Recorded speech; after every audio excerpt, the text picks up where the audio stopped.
This is Kim Newlove, host of the Pharmacist Voice podcast. I'm publishing one podcast episode per day in the month of November 2020 as part of a challenge called NaPodPoMo. It stands for National Podcast Post Month. November is National Podcast Post Month, and the goal of the challenge is 30 podcast episodes in 30 days. Today is Saturday, November 28th, 2020. 28 down, 2 to go. This is a bite-sized episode, which I'm using to help promote my new online course, Pronounce Drug Names Like a Pro. You can find it at kimnewlove.com or visit thepharmacistvoice.com and click on the store button. Have you ever heard of the curse of knowledge? It's a cognitive bias. Sometimes when someone knows a lot about something, they assume others know what they know.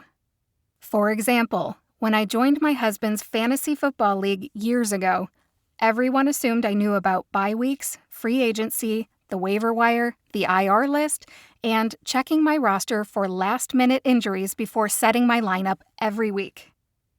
I didn't know all that stuff.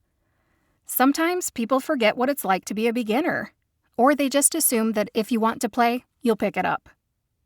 In the early days, I didn't check my fantasy football lineup on time, so I accidentally started players who were actually on bye weeks. I lost a few matchups. I should have been paying attention midweek so I could drop injured players and pick up free agents. In those early days, I didn't realize my mistakes until it was too late. Luckily, I learned from my mistakes and I had some fun years with lots of wins and a few fantasy football Super Bowl appearances. Let's switch gears now. The curse of knowledge happens with drug names too. When I was in pharmacy school, I don't remember hearing much about medication errors.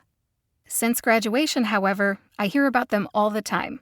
Medication error prevention, reporting, and close calls are routine topics in printed continuing education materials and at live events.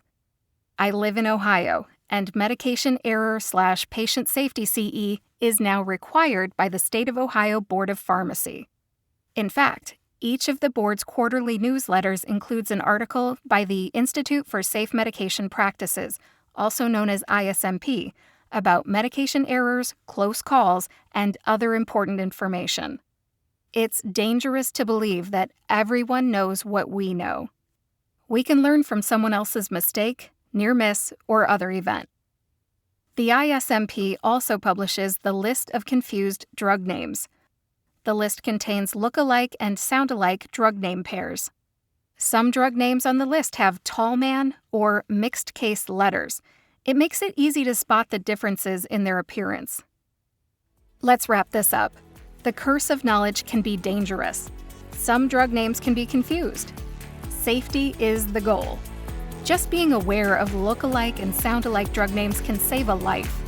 In Pronounce Drug Names Like a Pro, I include some listening practice using the ISMP's list of confused drug names so my students are aware of potential errors. Thanks for listening. Join me tomorrow for another bite-sized episode.